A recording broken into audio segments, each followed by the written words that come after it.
This is the fifth part of a multi-part series on the Spanish Civil War. I will leave links to the previous videos in the description below. With that said, enjoy.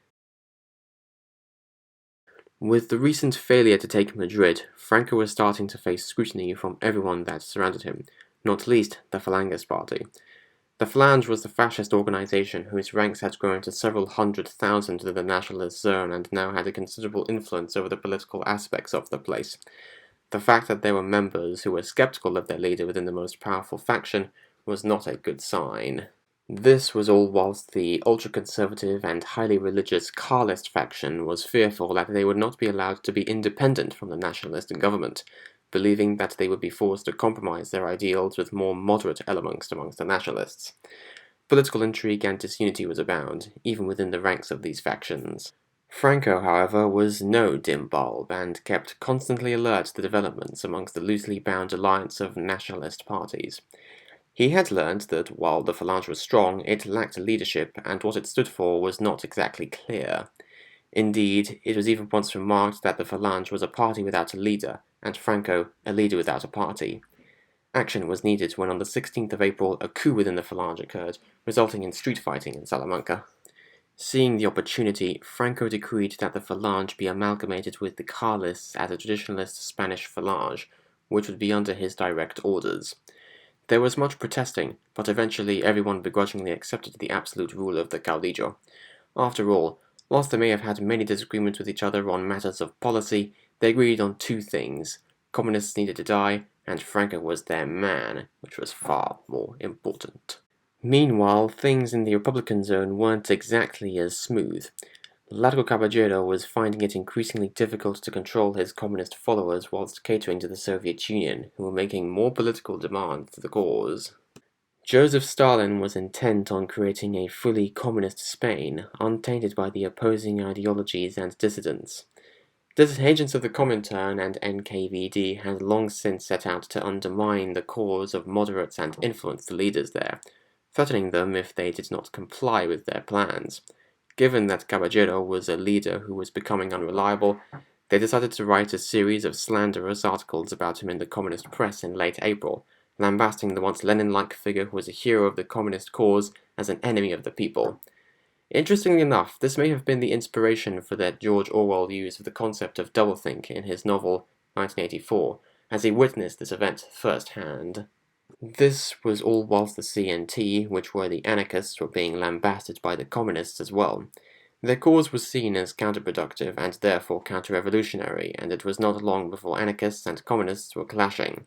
This civil war within a civil war took place in the early of May 1937, when the anarchists, fed up with the accusations, decided to declare a general strike on the regime by occupying cities, hijacking communist vehicles, and trying to be as annoying as possible. This culminated in what became known as the May Days, lasting from the 3rd to the 8th of that month. These were essentially a series of street clashes between the anarchists and the Republican forces, occurring mainly in Barcelona.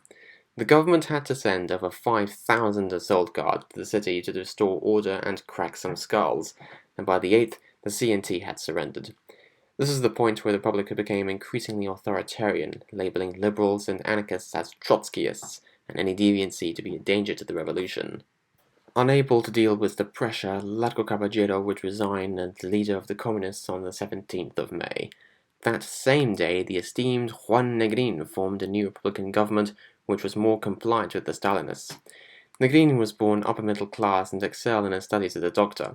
He was rather authoritarian and believed in strict hierarchy, leading many to portray him as an unprincipled and corrupt leader who was only riding the communist wagon for his own gain. His hypocrisies aside, however, he was never able to achieve the same degree of unity that Franco had, despite his hard stance. These divisions in the public were going to become a crippling blight on the war effort to come. Speaking of which, was about to see the bloodiest battle in its timeline yet. The Republican army had been planning to take advantage of the successful defense of the capital and make a daring offensive to turn the tide. The plan was to launch an attack from Madrid and relieve the city from the siege, driving the nationalists all the way to Portugal, which would split them in two. This was going to demand a considerable amount of coordination, expertise, along with heavy firepower. which was not a good sign given that this would be the first major offensive conducted by the Republicans in the war. The Republican factions began by accumulating a force of over 130 T-26 tanks and armored vehicles, along with 50 bombers and 90 fighters and an army of 70,000 men from both the International Brigades and the best communist formations, the largest concentration of force yet seen in the conflict. One Republican official wrote that if they could not succeed with such forces here, then they would not be able to succeed anywhere, which was a fitting analysis, because the coming battle was going to be a major test of their fighting capabilities. The primary objective of the first stage of the offensive was to capture the town of Brunete, a small village no more than 30 kilometers west of Madrid, which would give the battle its name. For the purposes of this video, I will refer to Brunete as the more simple but not Spanish Brunette. Anyway, the logic was that if they could capture Brunete, it would allow troops to swing around Madrid and surround the nationalists there. To some, this may sound familiar, as it is the strategy that was highly similar to blitzkrieg maneuvers that the Germans would use in World War II, arguably becoming the first ever time such a tactic was attempted. The most ironic thing is that this was formulated by the Soviet advisors. The offensive would begin on the 6th of July 1937, and almost immediately complications began to arise.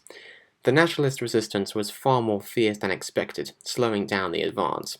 Combine this with the cautiousness and lack of coordination of the battalions, and progress was very sluggish. Fortunately, one division was able to speed ahead and capture Brunete on the 7th, which was lightly guarded. Unfortunately, they refused to advance any further as they feared that their flanks were exposed because of the failings of their comrades. The Republicans made slow progress over the coming days and would come to a complete halt by the 12th of July. By this point, the Nationalists had been able to gain full air superiority, as the Republican pilots were no match for the hardened German Condor Legion and their superior pilots, who were making minced meat of the communist birds. Once this was accomplished, the Heikel 111 and Junker 52s could strafe and bomb the Republican tanks at their mercy. Thousands of troops would be killed by Nationalist airstrikes. In order to safeguard their positions, both sides began hastily digging trenches and erecting barbed wire. The battle, which was intended to be a swift and mobile strike, had deteriorated to a deadly stalemate, with both sides suffering thousands of losses. The Republican troops were short of ammunition and supplies, and the logistics base was unable to cope with delivering what they needed. The Nationalists, on the other hand, were supplying themselves and increasing their numbers. On the 18th, they launched a ferocious assault, driving the Republicans back. They then launched a second offensive on the 23rd, backed with tanks and artillery, which was able to recapture the town of Brunete. The Republican infantry was completely collapsing in the face of the counterattack. Their communications were abysmal, so many officers were isolated and fighting as if it were a free-for-all. Their morale was gone, and their logistics base had been ruined. The Communist army had been relying on a supply line of trucks to give them food and ammo. However, Nationalist planes had utterly destroyed many of them, meaning that the already precarious shortages of things they needed not to die had gone from bad to worse. By the 24th, they had mostly fled. By the end of the fight, the Nationalists had suffered around 17,000 casualties. The Republicans had suffered around 25,000 casualties, but had also lost 80% of its tanks and two-thirds of its air force, and had less than 10 kilometers of gained territory to ride home with. The Battle of Brunete had been one epic fail on the part of the Republicans. It had come down to a combination of bad coordination, poor planning, terrible commanders, and unskilled pilots who could not defeat their foe in the air, let alone defend the ground forces. The Republic was in an increasingly desperate situation. It was now proven that its army was simply incapable of waging offensive victories, and the Nationalists were emboldened whilst their ranks were swelling. Confidence and morale within the population had taken an irreparable blow, and they were running low on military equipment, a lot of which had been squandered in the failed endeavour. Just to make matters worse, the Republic was now losing the war at sea. The Italians had begun a campaign of sinking Republican shipping, which turned out to be highly successful, and the nation was struggling to get crucial supplies which it needed. In retaliation, Republican bombers sought to attack their ships that were threatening the situation.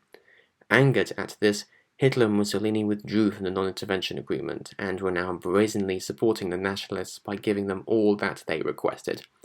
By the end of July of 1937, things for the lefties were looking ever darker.